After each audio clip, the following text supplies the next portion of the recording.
Shalom saudara-saudara yang terkasih dalam nama Tuhan kita Yesus Kristus. Kembali lagi bersama dengan saya Elia Myron di program 3 Hari Channel. Nah, hari ini kita ada sesuatu yang spesial di podcast kita. Kalau biasanya kita berapologetika dalam memberi jawab, kemudian ya membenarkan atau meluruskan pandangan-pandangan orang di luar kekristenan yang salah tentang iman kita. Hari ini kita kedatangan tamu spesial dan kita akan mendengarkan kesaksian beliau yang luar biasa tentang bagaimana ia pada akhirnya mengikuti Yesus. Beliau adalah dulunya seorang muslim yang begitu taat, yang begitu mengerti tentang imannya, tetapi pada akhirnya ia menjadi pengikut Kristus. Nah, apa yang menjadi alasannya dan apa yang menjadi dasarnya mengapa ia memilih untuk mengikuti Yesus? Tanpa berlama-lama, kita dengarkan langsung dari Ibu Siti Fadila. Selamat siang, Ibu Siti. Salam, selamat siang Elia. Oke, kita mau berbagi kesaksian Ibu. Boleh diceritakan tentang siapa sih Ibu Fadila ini? Siapa sih Ibu Fadila? Saya bukan siapa-siapa. Oke, salam teman-teman semua. Nama saya Fadil Hafiz. Ya. Saya latar belakang muslim dulunya. Jadi keluarga semua masih muslim sampai saat ini. Sampai sekarang ya? Sampai sekarang. Okay. Kemudian saya itu latar belakang Islam, nenek moyang jelas Islam. Kakek saya seorang Yaman, keturunan Yaman. Beliau lahir dan besar di Mekah Al-Mukarramah. Kebetulan. Kemudian saya dari kecil itu memang hidup di lingkungan Islam, di lingkungan pesantren sampai SMA. Ya.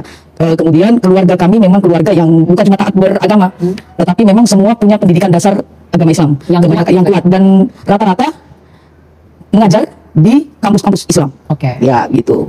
Ya saya masuk Kristen, menjadi pengikut Kristus. Saya nggak mau bilang murtadin. Oh, ya. Kalau saya bilang patobat malu. Oke. Itu lebih bagus. Kenapa nggak mau nyebut sendiri sebagai murtadin? Adakah alasan tertentu? Atau karena ya kurang cocok aja gitu? Murtadin itu kata-kata murtadin itu yang artinya sebenarnya kan keluar dari iman, apa ya, keluar dari hal yang baik menuju yang buruk. Oke. Itu menurut pandangan Islam. Ya. Nah, saat ini saya bukan keluar dari yang baik ke yang buruk, tetapi sebaliknya. Saya lebih suka menyebut diri saya adalah muhajirin. Artinya orang yang hijrah. Oke. Orang yang hijrah dari kegelapan menuju terang. Hijrah minaz zulumati ilan nur. Begitu Elia. Oke. Jadi sekarang kesibukannya apa Ibu? Sebagai seorang murtadin, apakah ada melakukan pelayanan dan segala macam? Apa yang sedang dikerjakan hari-hari ini? Kalau saya saat ini kebetulan mengajar, ya mengajar sebagai dosen juga. Kemudian saya penginjil juga, misionaris juga kebetulan ya. Kemudian saya musisi juga. Oke. Musisi ya. Berarti bisa main alat musik dong? Piano bisa, puji Tuhan. Oke. Nah, tadi kan kita udah dengar nih latar belakang Bu Fadila memang terlahir dari keluarga Islam yang ketat begitu ya. Nah, apa yang membuat, tapi sebelumnya mau tanya, menjadi Kristen mulai dari tahun berapa? Kalau baptis itu saya tahun 2009. 2009 dibaptis. Tetapi mengenal kekristenan lebih dalam itu selama 14 tahun sebelum baptis. Oke. Lama. Nah, berarti proses pengenalan sebelum dibaptis itu udah lama sekali ya? Sangat lama sekali. Oke. Nah, apa pada akhirnya yang membuat Bu Fadila itu, oke, aku memantapkan diri untuk menerima Yesus Kristus dan aku mau dibaptis? Yang mungkin bisa dibagi buat teman-teman. Apa ya? Sebenarnya sederhana Elia. Apa itu? Saya mendengar lagu, ya Abah, Bapak, ini aku anakmu, cuman itu aja. Padahal sebelumnya saya mengenal kekristenan secara logika. Secara logika dengan dalil-dalil iman yang lama, saya compare dengan Alkitab. Tetapi itu belum bisa membuat saya tersentuh untuk menjadi pengikut Kristus. Saya ingat pesan bapak saya ketika saya bilang, Bapak, saya sepertinya sudah tidak percaya iman yang saat ini, waktu itu saya Islam. Ya. Kenapa? Banyak hal yang saya temukan itu tidak sesuai dengan jalan pikiran sebagai saya seorang manusia dan sebagai saya seorang perempuan. Kemudian bapak saya bilang, banyak hal yang ditemukan di dalam iman sebelumnya Islam gitu ya? Iya. Bapak saya cuma bilang begini, dengan tersenyum dia cuma bilang, silakan belajar. Al-imanu fi fikrik wa qalbik. Artinya iman itu di dalam pikiranmu dan hatimu. Cuman itu pesannya. Bu Fadila itu memutuskan pada akhirnya untuk percaya kepada Yesus karena tadi mendengar lagu itu ya. Dan itu kemudian bisa menyentuh hati, karena sebelumnya udah memantapkan diri, tapi tersentuh dengan lagu itu pada akhirnya memutuskan untuk percaya dan dibaptis begitu. Nah, pasti setelah percaya pasti ada dong penolakan dari keluarga. Jelas. Jangankan setelah dibaptis, sebelum dibaptis pertentangan dengan keluarga banyak ya. Saya memutuskan untuk tidak lagi meneruskan perkuliahan di kampus Islam. Itu menjadi suatu hal yang melukai hati orang tua saya, terutama ibu ya. Kemudian bapak saya, kalau dulu masih ada bapak, kalau ada bapak itu kan beliau yang mengerti apa yang saya pikirkan kala itu, ada pembela lah. Ketika bapak meninggal, saya merasa saya tidak punya teman untuk bercerita, tidak punya teman untuk berdiskusi. Di situ saya merasa, wah, saya harus pergi. Ketika itu tahun 2000, saya meninggalkan kampung halaman, saya lari sendirian ya. Saya lari, saya mencari orang yang bisa mengajari saya tentang kekristenan. Gak dapet dia. Karena dulu, kalau sekarang kan musik internet gampang, ada Facebook, ada Instagram, ada TikTok sekarang, YouTube dan segala macam. Kita bisa mencari berjejaring dengan komunitas Kristen lah minimal. Dulu nggak ada. Jadi saya belajar sendiri dengan cara berpikir saya sendiri. Jadi itu yang membuat mungkin lama prosesnya sampai berbelasan tahun ya. Nah, itu. Tapi apakah keluarga sampai hari ini masih belum bisa menerima atau ada perlakuan yang mungkin kurang berkenan karena Ibu Fadila udah jadi seorang Kristen? Yang notabene keluarganya semua adalah Muslim yang taat sekali begitu ya.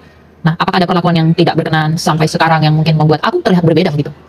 Puji Tuhan, sejak tahun 2022, bayangkan, dari tahun 2000 saya pergi ya meninggalkan kampung halaman. Tahun 2022 baru kami apa ya istilahnya, bertabayun, kemudian kami berdamai dengan keluarga. Puji Tuhan, saat ini sudah bisa menerima. Oke, jadi saat ini meskipun pada awalnya berat, banyak keluarga yang menolak, tapi sekarang banyak keluarga yang sudah menerima dari tabayun tadi gitu. Iya. Oke. Nah, Karena keluarga ini sudah dapat menerima, apakah ada beban untuk menginjili mereka? Oh jelas, pasti. Bagaimana itu kira-kira? Paling tidak kontekstual ya.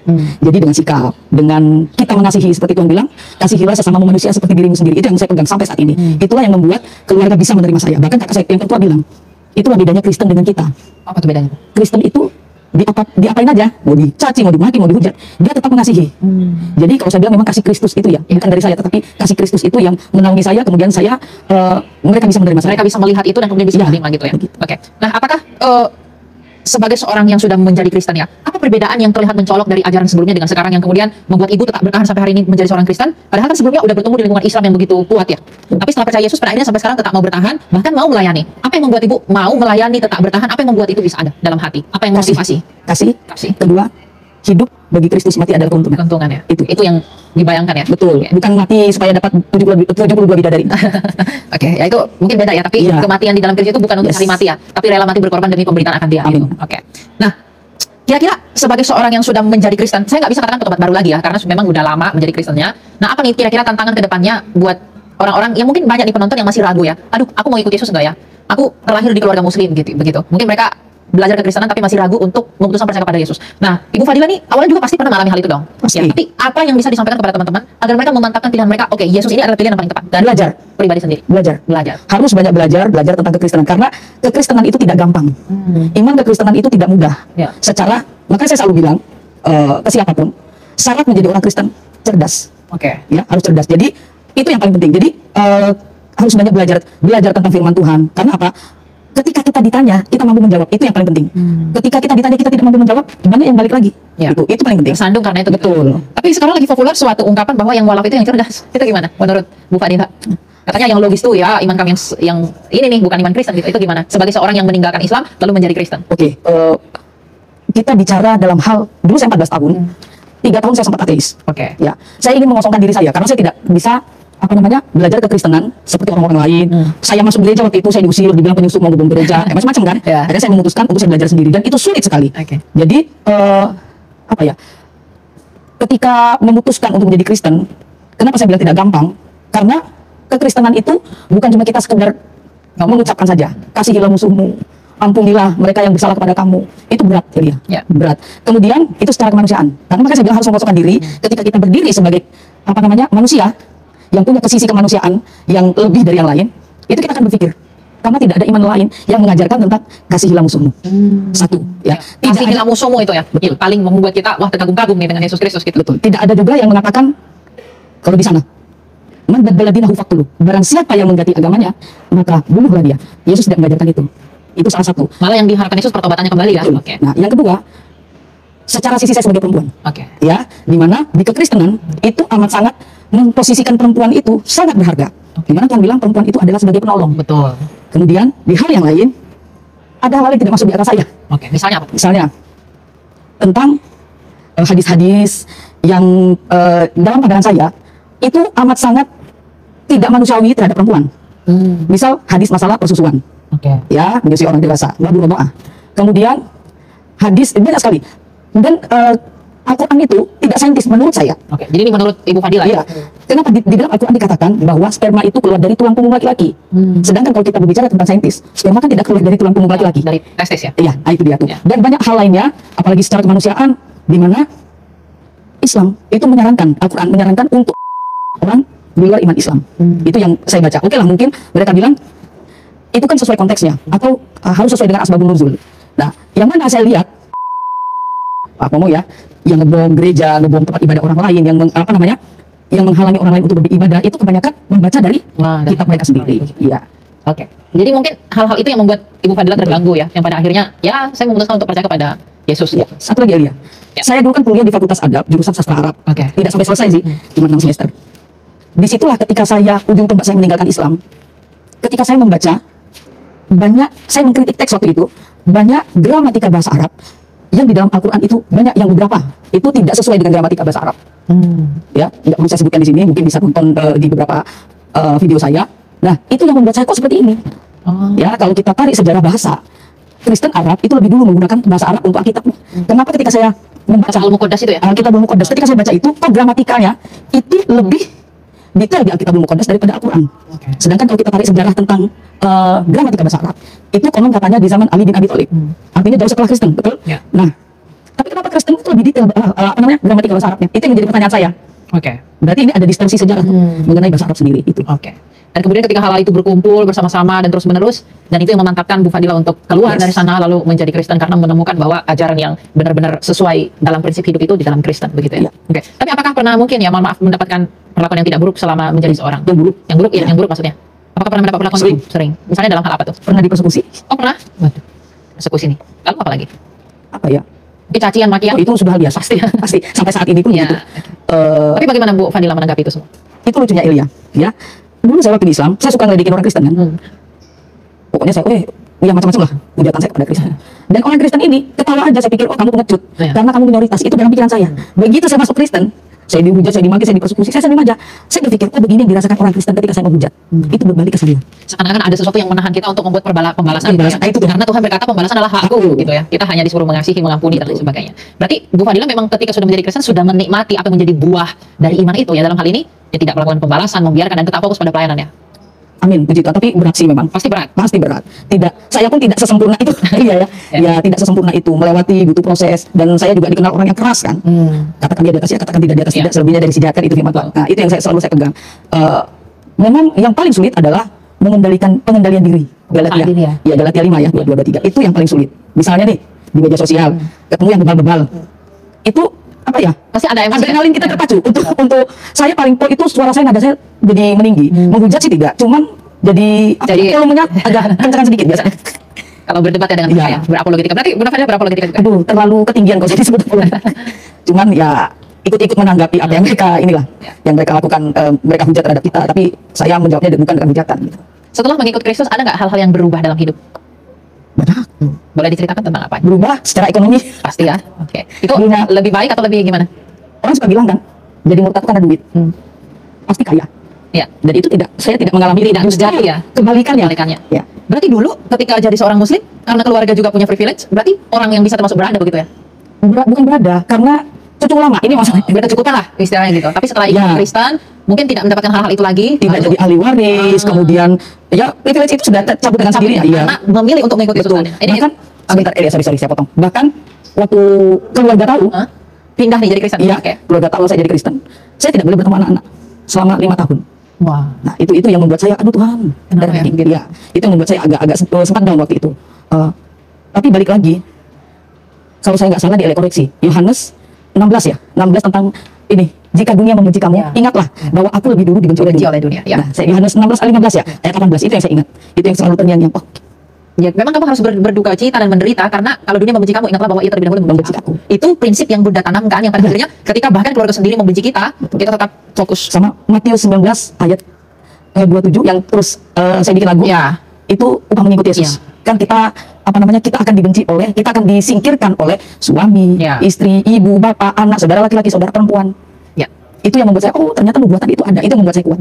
Berarti sebenarnya pertemuan Bu Fadila dengan Tuhan itu sampai membuat Bu Fadila rela meninggalkan kenyamanan yang sudah ada dari sebelumnya, sehingga akhirnya mau ikut Yesus, sehingga ya kehilangan itu dan mulai mencari sendiri gitu.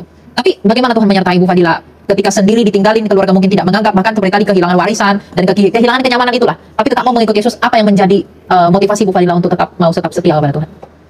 Tuhan gak pernah tinggalin. Satu itu, kedua saya belajar untuk selalu bersyukur. Dapat sedikit puji Tuhan, nggak dapat pasti nanti Tuhan kasih walaupun sedikit tentang hidup ya. Jadi mempercayakan diri kepada Tuhan. Iya, saya meninggalkan pekerjaan waktu itu.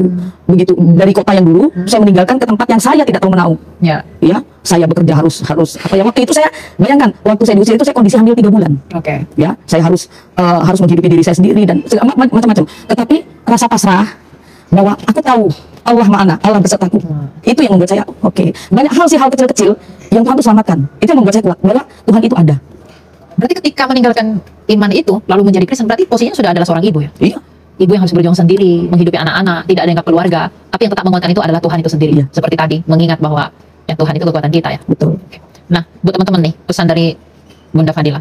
Apa yang bisa disampaikan kepada teman-teman kalau mereka masih ragu dalam keputusan mereka, aku mau ikut Yesus? Apa yang bisa disampaikan kepada teman-teman? Ketika kamu ragu, berarti kamu belum beriman. Betul? Orang beriman itu tidak ada syak, tidak ada keraguan. Ketika kamu sudah yakin Yesus itu penolong, Yesus itu juru selamat, apapun yang terjadi, kamu akan lakukan dan akan tetap setia. Itu yang dulu saya rasakan. Tapi begini Elia, ketika saya baptis 2009. Apakah setelah baptis itu iman saya tuh saya juga masih goncang ya? Masih goncang. Okay. Jangan-jangan aku masuk neraka. Yeah. Itu masih pikiran begitu masih ada. Okay. Artinya iman itu belum betul-betul melekat di hati dan pikiran. Tapi berjalannya waktu, apa ya, kondisi saya dikuatkan iman saya itu ketika saya mengalami persekusi, saya diusir. Disitulah saya yakin, ketika pasrah biasanya orang yakin bahwa Tuhan itu ada. Ketika itu Tuhan aku pasrah. Kalaupun mati, aku sudah tidak peduli aku masuk surga atau neraka. Aku yakin Kau menolongku. Itu yang saya pegang. Ternyata Tuhan tolong betulan. Dan itulah jadi pengalaman bersama Tuhan. Masing-masing orang kan beda-beda. Nah, tadi kan dikatakan pada akhirnya memilih menjadi Kristen karena banyak hal-hal yang salah dalam iman, yang salah menurut hati nurani Bu Fadila ya. Nah sekarang apa boleh tuh diberitahu kepada kita apa yang membuat, apa kesalahan-kesalahan apa dan yang apa hal yang tidak berkenan dalam hati Bu Fadila di ajaran sebelumnya dan kemudian ditemukan dalam kekristenan. Misalnya pada hal apa? Ketuhanan, bukan masalah Tritunggal. Ya, masalah Tritunggal pun ada sebenarnya dalam Al-Quran. Dan masalah ketuhanan yang dikatakan orang Islam selalu mengagung-agungkan bahwa Allah itu tidak berawal dan tidak berakhir. Itu yang saya imani sebelumnya. Tetapi begitu saya buka, apakah ada dalilnya yang mengatakan Allah itu tidak berawal dan tidak berakhir? Tidak pernah saya temukan. Dan itu juga yang pernah saya tantang Kainama. Ya, Kainama ya? Ya. Dia mengatakan Wahyu 22 ayat 13, ya, itu yang menunjukkan bahwa Yesus bukan Tuhan. Yang awal dan yang akhir itu ya? Betul, Alfa dan Omega. Oke. Padahal itu dia katakan yang menunjukkan Yesus itu bukan Tuhan, bukan Allah. Padahal di Al-Quran, Quran surat Al-Hadid ayat 3 dikatakan huwal awwal wal akhir wa zahir wal batin wa huwa bikulli syai'in alim. Artinya dialah Allah yang maha awal dan maha akhir, yang terlihat dan yang ruh batin, yang mengetahui segala sesuatu. Yang awal dan yang akhir jelas kita mengenal itu Yesus Kristus. Ya. Kemudian yang terlihat, Tuhan yang terlihat siapa? Yesus Kristus juga. Yang ruh, dia yang mengetahui segala sesuatu. Bagaimana bisa Islam mengatakan bahwa Allah itu tidak berawal dan tidak berakhir? Bahkan di Asmaul Husna yang ke-73 dan 74 itu dikatakan Allah itu berawal dan berakhir. Tidak pernah dikatakan di Asmaul Husna yang 99 itu dikatakan, betul, dikatakan Allah itu tidak berawal dan tidak berakhir. Artinya yang diucapkan, yang diajarkan kepada kami waktu itu tidak berdasar dengan dalil di dalam Al-Quran dan hadis sendiri. Itu salah satu yang membuat saya juga kebingungan saat itu. Dan itu juga yang membuat saya akhirnya perlu menjawab mu'alaf ini, ya kan, yang mengaku cerdas. Tetapi yang saya temukan, mu'alaf ini baca Quran nggak bisa, sibuk membongkar Alkitab, mengerti bahasa Arab juga tidak. Tapi suka nge-framing gitu ya? Betul. Jadi itu yang membuat saya, salah satu ayat itu yang membuat saya, ternyata Jesus is God. Ya. Nah, itu akhirnya. Jadi menggunakan premis mereka, betul. Standar ganda istilah. Sama dengan ini, ihdinas siratal mustaqim. Itu setiap hari kita ucapkan. Jalan yang lurus ya? Tunjukilah kami jalan yang lurus. Tetapi di Az-Zukhruf, Isa mengatakan, walaupun kita yakin Yesus itu bukan Isa, ikutilah akulah jalan yang lurus. Nah kita lihat lagi di Yohanes 14 ayat 6 ya. Akulah jalan dan kebenaran dan hidup. Tidak ada seorang pun yang bisa kepada Bapa kalau tidak melalui aku. Akulah jalan. Itu sudah jawaban. Di situ saya, waktu itu saya kaget. Wah. Dan yang aku cari selama ini ada di sini gitu ya. Kok jawabannya ada di sini? Itu yang membuat saya lalu berpikir keras. Ngulik lagi. Belajar lagi. Kompare. Yang paling suka saya itu karena saya sastra waktu itu ya. Paling suka saya ngulik bahasa, Elia. Ya. Sampai saat ini Alkitabul Muqaddas pun saya kulik bahasanya dan amat sangat mengagumkan Alkitabul Muqaddas itu. Detailnya dia memakai gramatika bahasa Arab. Ya, kemudian hal-hal yang kita tidak tahu akhirnya menjadi gini maksud Alkitab. Dan ketika saya kenal dengan gramatika bahasa Arab di dalam Al-Quran, salah satunya boleh ya saya sebutkan ya. Misalnya di Al-Baqarah 35 yang mengatakan Adam dan istrimu. Ya, di situ ditulis Adam wa zaujuk. Zaujuk itu artinya suamimu. Kok Adam punya suami? Nah, itu satu. Nah, sebenarnya kata zaujun itu memang netral. Bisa untuk perempuan, bisa untuk laki-laki. Nah, sebenarnya hal yang pantas untuk diterjemahkan pasanganmu. Ya kan? Tetapi, nah ini uniknya, ketika saya buka Alkitabul Muqaddas, apakah ada kata istri atau pasangan? Istri lah ya. Itu diterjemahkan di dalam Alkitabul Muqaddas itu menjadi zaujun? Enggak ada. Mar'ah, nisa. Kemudian zaujatun. Jadi secara sastra Alkitab bahasa Arab justru lebih bagus, lebih lengkap dan lebih detail daripada Al-Quran sendiri ya? Jauh. Banyak beberapa terjemahan itu yang melenceng. Itu yang saya dapati ya, yang saya dapati menurut ilmu yang saya pernah pelajari sebelumnya, ilmu nahwu, ilmu balaghah yang pernah saya pelajari sebelumnya. Itu membuat saya juga katanya sempurna, tapi kenapa sastranya aja menurut yang dari kupelajari itu bahkan nggak lebih baik dari Al-Muqaddas ya? Iya, dan mereka meyakini bahwa Al-Quran adalah sastra tertinggi di dalam bahasa Arab. Nah, gimana Bunda Bu Fadila memahami itu? Menanggapi itu? Nah, kita mengenal sastra itu kan ada rima namanya. A B A paham kan dia ya? Nah, itu yang mungkin membuat orang berpikir ini sastranya indah sekali. Misal kita buka di Quran surat Al-Maun atau surat yang pendek aja Al-Ikhlas. Qul huwallahu ahad, Allahus samad, lam yalid walam yulad walam yakul lahu kufuwan ahad. Gitu ya. Oke. Hampir nyaris seperti itu Al-Qur'an. Yasin wal Qur'anil Hakim, innaka laminal mursalin. In. Itu kalau secara sastranya. Karena saya belajar itu dulu di bidang itu. Kemudian itu yang membuat mereka bilang ini indah gitu ya. Betul, dianggap sastra tertinggi. Ya. Padahal sebenarnya gramatikanya beberapa kacau. Misal satu kalimat, kalau saya nggak salah surat At-Tahrim ya, ayat yang ke-90 ya. Boleh saya buka sebentar? Kalau saya tidak salah itu ya. At-Tahrim yang ke-90. 91, At-Tahrim 91, At-Tahrim 12. At-Tahrim 12. Berarti Bu Fadila ini mengerti bahasa Arab ya? Sangat mengerti ya. Waduh, bukan petobat baru yang kaleng-kaleng teman-teman. Aduh, janganlah. Jadi memang mengerti ya apa dasar imannya sebelumnya, bahkan gramatikal bahasa Arab yang kemudian ditemui itu bahkan lebih bagus gramatikalnya Alkitab bahasa Arab daripada kitab sucinya beliau sebelumnya. Dan itu yang beliau lihat bahwa wah ternyata kekristenan jauh lebih baik gitu. Nah, coba seperti di sini At-Tahrim ayat 12 dikatakan wa Maryam banat Imran allati ahsanat farjaha. Fa nafakhna fihi. Nah, hi itu kalau di dalam gramatikal bahasa Arab itu apa ya, kata ganti kepunyaan orang ketiga tunggal laki-laki. Oke. Di sini sama kata-katanya. Kemudian kalau saya nggak salah satunya At-Tahrim, satunya itu laki-laki, tapi yang dimaksud di sini nggak tahu untuk siapa. Padahal dibicarakan adalah Maryam. Tentang farjah itu. Iya, tentang Maryam. Artinya harusnya ha. Bukan hi. Kemudian di ayat satunya dikatakan fanafakhna fiha. Itu tentang apa? Sama. Jadi tentang membicarakan tentang Maryam juga, tentang Al-Ankabut kalau saya nggak salah ya. Bukan. Itu tentang Maryam juga. Nah, mana yang benar? Itu sering saya tanyakan dulu. Sampai sekarang pun saya menanyakan itu. Benar, Al-Anbiya ayat 91 dikatakan wallati ahsanat farjaha fanafakhna fiha. Kata-kata kalimat sama. Tetapi kenapa domir namanya kalau di dalam bahasa Arab? Kenapa yang satu untuk Maryam, yang satu untuk laki-laki? Jadi kalau di dalam bahasa Arab itu female dan male kan dibedakan. Isim atau kata itu dibedakan. Ada namanya isim muzakkar, isim muannas.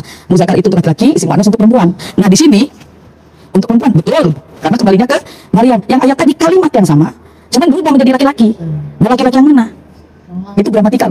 Dan itu membuat Ibu Fadila bertanya-tanya ya? Banyak, bukan cuma ini. Yang paling saya tanyakan adalah waktu itu Al-Ankabut ayat 27. Tentang apa? Itu tentang, kita buka ya, boleh ya? Boleh. Gak apa-apa ya? Ya ini biar nggak seperti omong kosong begitu. Ya. Ada datanya sih. Ya. Al-Ankabut 27 dikatakan wa wahabna lahu Ishaq wa Yaqub wa ja'alna fi dzurriyyatihi an-nubuwah wal kitab wa atainahu ajrahu fid dunya wa innahu fil akhirati labina sholihin. Artinya, dan kami kata Tuhan anugerahkan kepada Ibrahim, Ishak dan Yakub apa yang dianugerahkan Tuhan, dan kami jadikan nubuatan kenabian dan Alkitab pada keturunan mereka ini. Ismail ya? Tidak disebutkan. Wah, oke. Berarti justru yang di kenabian itu lahir dari Abraham, Ishak dan Yakub, dan kitab suci juga. Dan kitab suci juga Disebutkan. Bukan malah dari Ismail ya? Belum lagi kalau berbicara tentang siapa yang dikorbankan. Oke, itu gimana tuh? Siapa yang surat As-Saffat? Kalau kita melihat banyak mufasir itu penafsir Al-Quran. Ya. Ada Ibnu Muqatil yang tua, kemudian ada Al-Qurtubi, At-Tabari, Ibnu Katsir, Jalalain. Jalalain itu dua orang Jalal artinya. Satu Jalaluddin As-Suyuti, yang satu Jalaluddin Al-Muhalli. Nah, di antara banyak mufasir ini mengatakan bahwa yang dikorbankan itu adalah Ishak. Mufasir bukan musafir ya? Bukan, musafir itu orang yang suka jalan-jalan. Berjalan jauh. Karena terkesan sama ya? Iya, balikan hurufnya aja. Ya.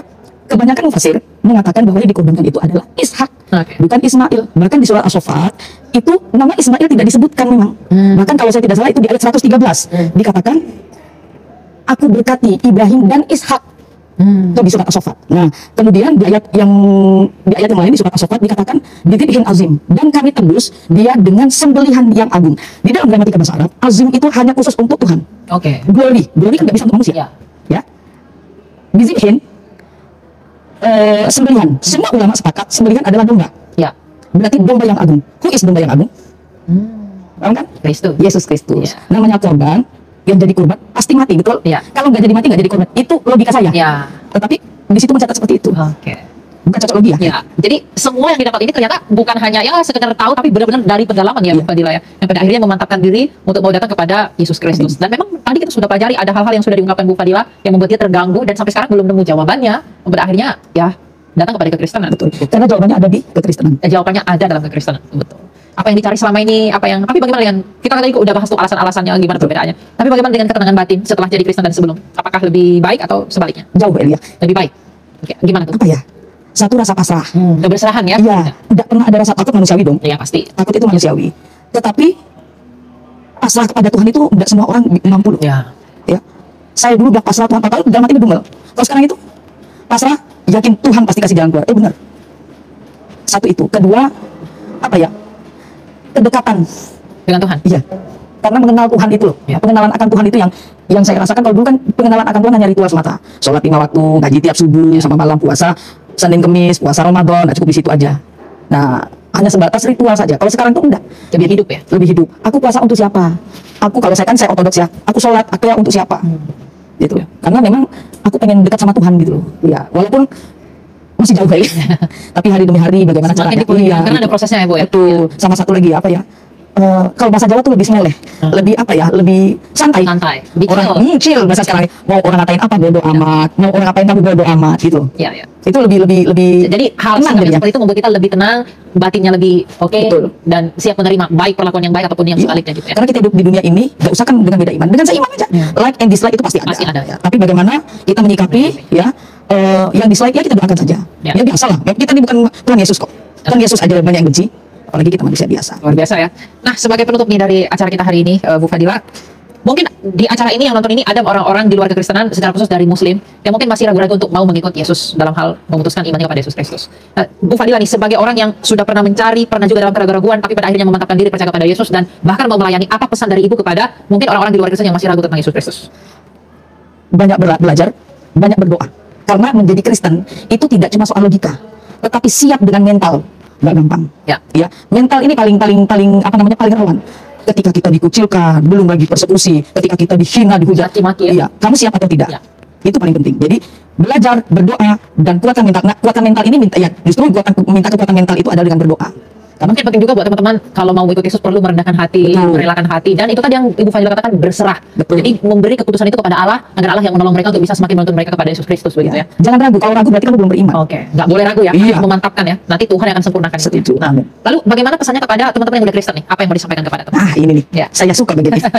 Ya, untuk teman-teman Kristen, banyak-banyak belajar firman Tuhan kita. Jangan firman Tuhan orang lain. Karena ketika kita ditanya, kita tidak mampu menjawab, akhirnya malah kita yang lock out dari kekristenan. Satu, belajar lebih banyak lagi. Kemudian ini, membatasi pergaulan. Bukan kita membatasi dalam arti tidak boleh bergaul dengan beda iman, bukan. Hablum minan nas, kalau kita lihat salib ini ya, cuma sebatas ini. Tetapi apa hubungan dengan Tuhan harus lebih panjang. Walaupun Tuhan bilang, kasihilah sesamamu manusia. Tetapi masalah iman, jangan ada toleransi. Katakannya tidak. Katakan tidak. Tuhan bilang apa? Jika kamu menyangkalku di dunia, maka aku menyangkalmu di depan Bapakku. Nah, buat orang-orang Kristen yang mau meninggalkan Yesus karena pacar, uang, harta, dan tahta, gimana tuh, Bu Fadila? Apa nasihat buat mereka? Apa yang mau disampaikan kepada orang-orang yang seperti, mungkin banyak anak-anak muda yang seperti itu? Saya sedih sih Elia, kalau lihat hal-hal kayak begitu. Kamu sudah mendapatkan keselamatan itu, tapi malah kamu tinggalkan, malah kamu buang. Karena mereka cuma sebatas duniawi, melihatnya secara duniawi. Di dunia kamu senang. Saya selalu berkata begini, bedanya mu'alaf dengan katakanlah muhajirin bahasaku atau murtadin.